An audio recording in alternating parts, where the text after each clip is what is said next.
Picture two coffee shops. Both sell the same drinks, both have the same menu, but one of them is a single local cafe. The other is a national chain with 500 locations.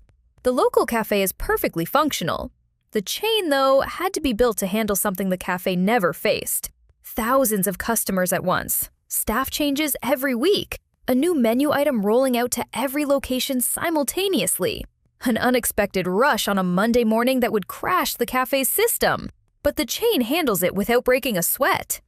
That gap between the two, the ability to grow, to change, to survive, is exactly what software quality attributes describe. And today, you are going to understand all 6 of them. When most people think about software quality, they think about bugs. Does the application crash? Does the login work? Does it do what it is supposed to do? Those are important questions, but they only tell you whether the software works today. Software quality attributes tell you something more important: how the software behaves over time, under pressure, and when things need to change. They are sometimes called non-functional requirements, which is a technical way of saying these are not the features, but they are the qualities that determine whether those features will still be running properly in 2 years.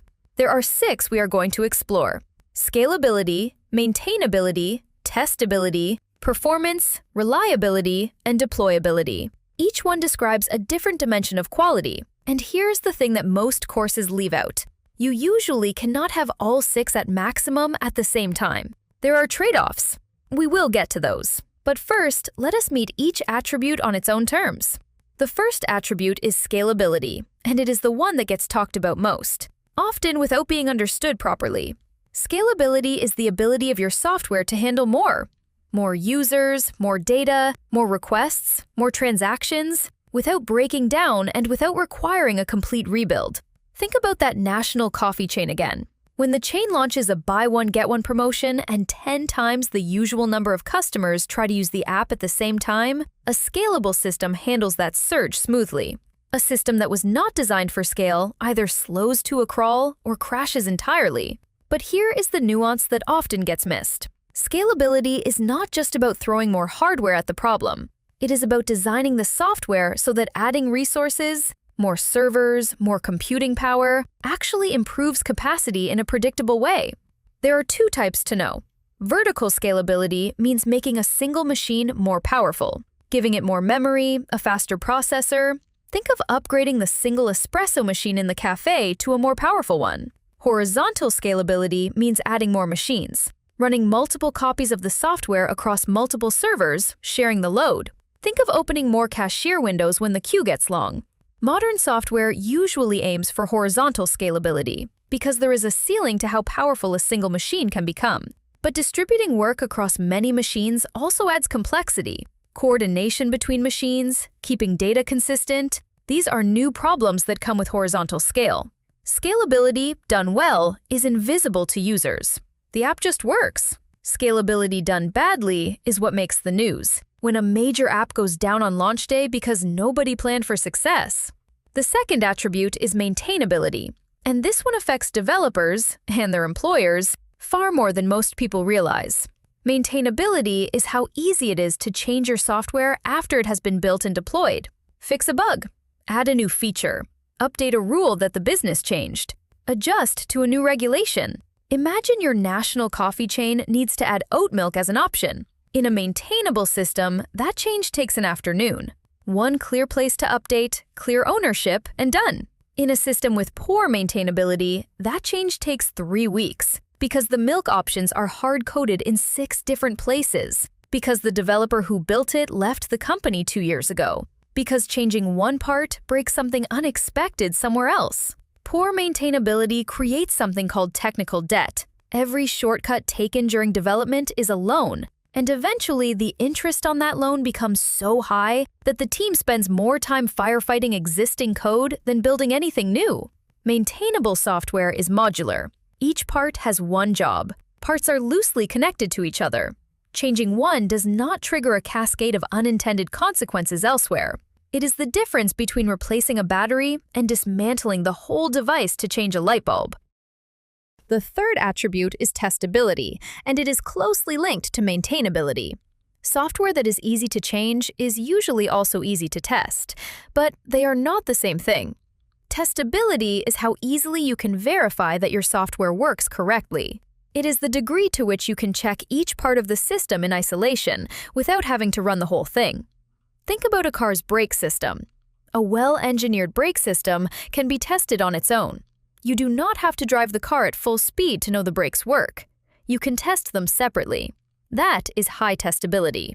Poor testability is when your software is so tangled together that the only way to check if a small change worked is to deploy the entire application and click through it manually. That is slow, error-prone, and terrifying at scale. High testability means developers can run thousands of automated checks in seconds. They catch problems before they reach real users. They can make changes with confidence because the tests will catch anything that breaks. Testability also reduces the cost of bugs dramatically. A bug caught during development costs a fraction of the same bug caught by a customer. The fourth attribute is performance, and this is the one that users feel most directly, even if they never use the word. Performance is how fast and efficiently your software responds, how quickly a page loads, how long a search takes to return results, how fast a transaction processes. Users are famously impatient. Research consistently shows that most users will abandon a page that takes more than 3 seconds to load. Performance is not a nice-to-have. It is a business requirement. But performance is not the same as scalability, and this distinction matters. Performance is about how fast the system responds to a single request. Scalability is about how many requests the system can handle at once. A sports car has high performance. It is very fast, but only one person fits inside. That is not scalable. A bus handles more people but is slower. These are the real-world versions of the same trade-off that software architects make every day. Performance is measured in response time, throughput, and resource usage. And improving it often requires specific design choices. Caching frequently used data, reducing unnecessary steps in a process, choosing efficient data storage formats, and writing code that avoids wasted computation. The fifth attribute is reliability, and for some types of software, this is the most important of all 6.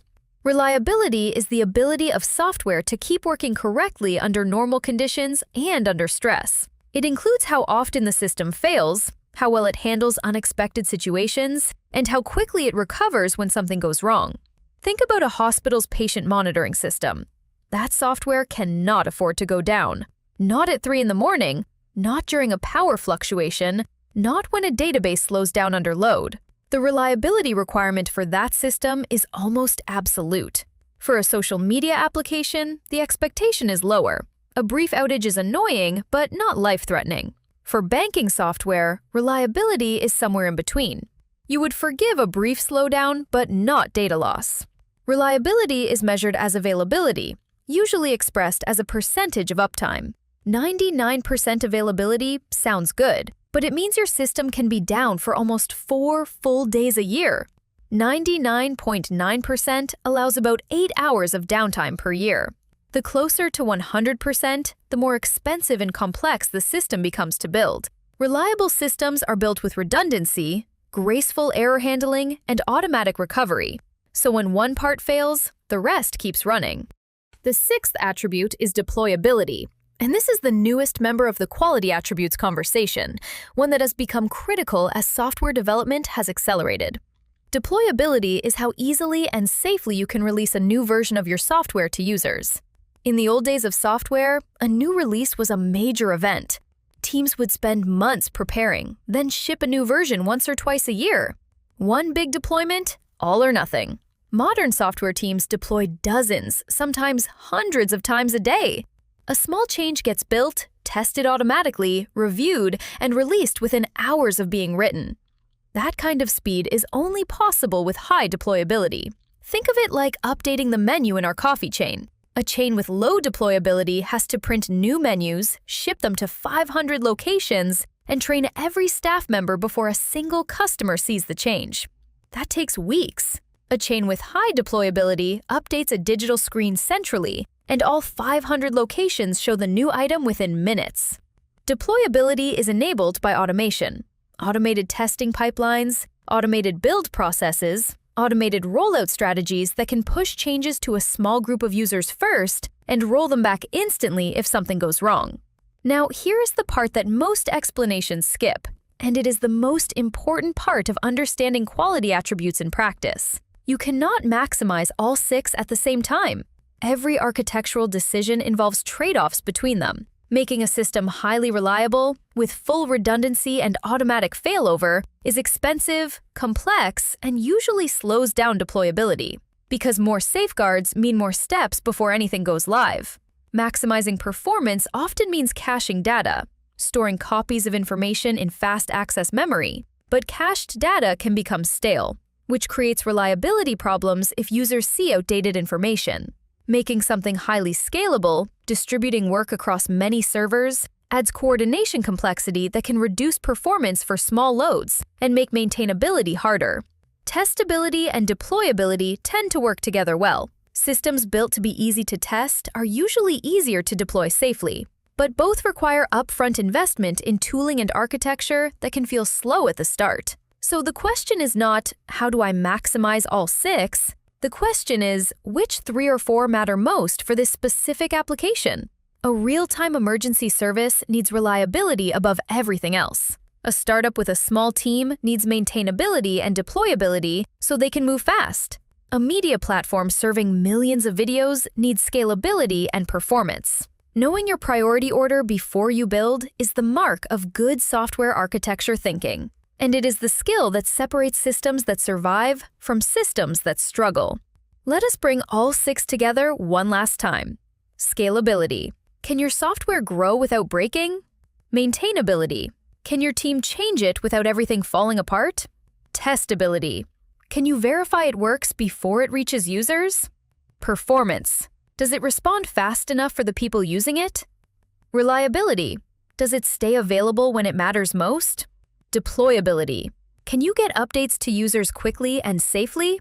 These 6 attributes are the invisible backbone of every great software system. Features get the attention. These get the credit when something works, and the blame when it does not.